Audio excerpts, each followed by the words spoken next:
This place is called the Lithostratos. The highlight of this tour is that you're going to see the road on which Jesus carried the cross, as it was 100 years after he walked on it. The word Lithostratos means stone pavement. The room that we're going into at this moment is very primitive, probably from the 1st century. Do you see these round spherical rocks on the ground? These are Roman bullets.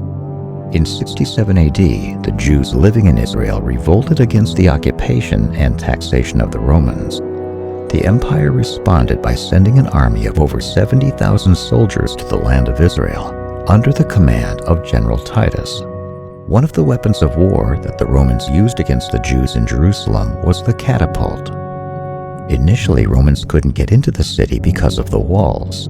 These catapults were used to toss these boulders over the walls of Jerusalem, and when they landed, they destroyed everything on which they fell.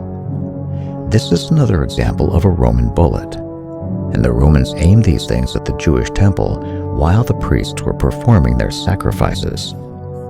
This was called the Great Revolt, and afterward there were 2 more revolts by the Jews, a small one in 115 AD, and a large one that started in 132 AD. This last one was called the Bar Kokhba Revolt, and like before, the Romans were successful in defeating the Jewish rebels.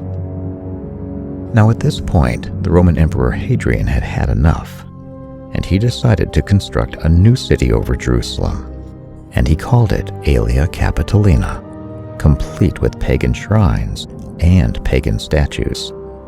Now in Jesus' day, this was a large open-air forum, and in 135 AD, Hadrian maintained this forum appearance by adding the flagstones that you're walking on.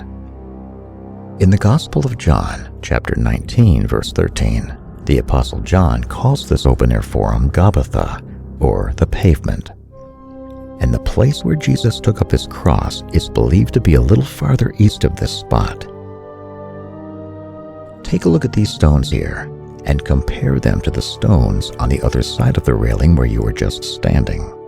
The stones right here have grooves on them, whereas the stones on the other side of the railing do not have grooves. What you see here are called striated stones, and these grooves were probably carved to increase traction. And here's the reason. You are standing on the street that was the Via Dolorosa. This is the road down which Jesus carried the cross. These are not the original stones, but it is the same street. And if you turn completely around, you will see a mosaic illustrating what happened here 2,000 years ago.